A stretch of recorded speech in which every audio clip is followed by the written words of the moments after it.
It's Friday the 18th of May. Here are the headlines. Wind farm decision won't be appealed, but developers still in talks. Inquest opens into farmhouse blaze death. And they're cleaner than ever before. All of our beaches pass the tough water test.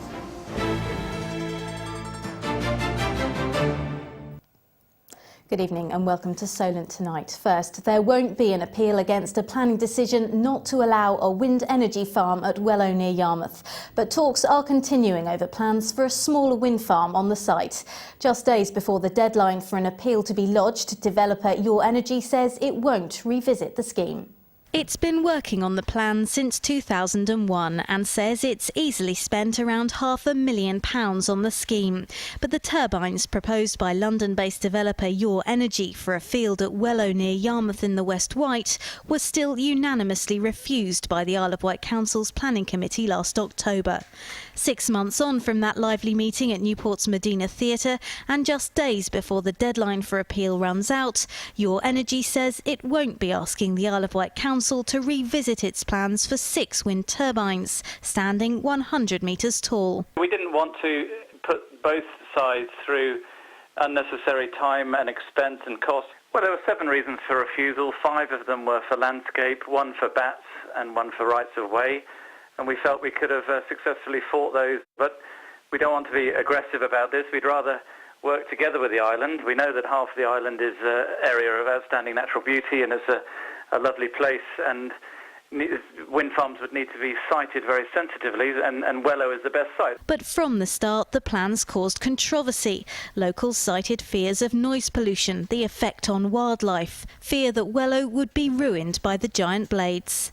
Their fight was led by the campaign group Thwart, the Wight Against Wind Turbines. And even TV naturalist David Bellamy was recruited to help make the point at this protest march at the proposed site.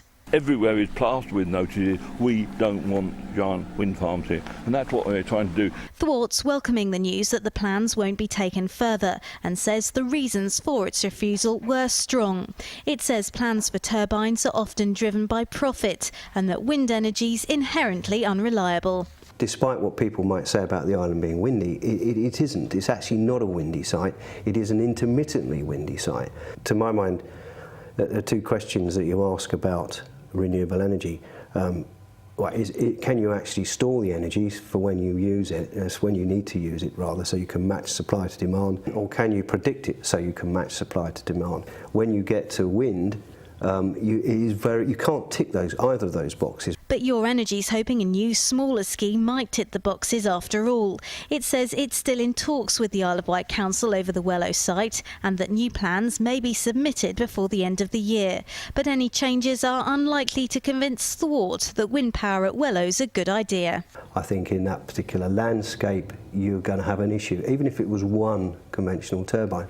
If the people actually decide they'd like a small one which supplied intermittent local power, then they should have a meeting in this village hall and say so. I think a lot of people are in favour of renewable energy per se.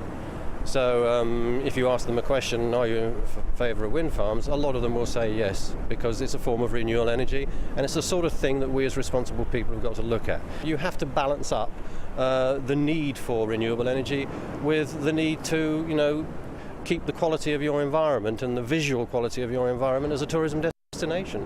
But no, we're open to any ideas for renewable energy, and if any application comes in for whether it's tidal or whether it's solar or whether it's a wind farm, each application will be looked at on its merits. We are committed to pursuing it further. We think it's a good site. As I say, it's really the only site on the Isle of Wight, and we'll do whatever it takes to make sure a wind farm gets built at that location, albeit in a slightly different configuration. The argument's showing no signs of blowing itself out just yet. Lucy Morgan for Solent Tonight. Now, we've been hearing your thoughts on that story today. Joining me in the studio is Michael Coombs. Michael. Yes, thanks very much. Well, a very good evening to you all. We certainly have been hearing your reactions, and a mixed one at that as well. Let's hear Barney's first. Barnaby, should I say. We should all be grateful to the island's councillors for protecting our precious and delicate environment from this technological intrusion. Strong words there. Jane from Ryde, she wrote in after that. She disagreed. The island should be committed to green energy and we should all get behind making this work, not whinging about it. Mark, he also agreed. He said that I don't understand the problem and he asked us all, would people be happier with a nuclear power station on the island? I thought that councils had to have renewable energy plans and I would be happy for a wind farm on the island. Finally, this one, they didn't want to leave their name. I would not object to the wind farm. I do not think that it would be an eyesore. I think that it would help the island and I thought everyone who lives here would be up for that. Plenty of comments, keep them coming in. If you don't know how to get in contact, here's how. news@Solent TV, email us any time, or if you can't do that, give us a ring 0871 50 80 188. There's the number for you right there. Lucy. Michael, thanks very much indeed. Other news now, and a post-mortem's revealed that a man killed in a house fire on Tuesday morning died from the effects of smoke inhalation. 24-year-old David Ward from Worthing in West Sussex had been working on the island as a contractor.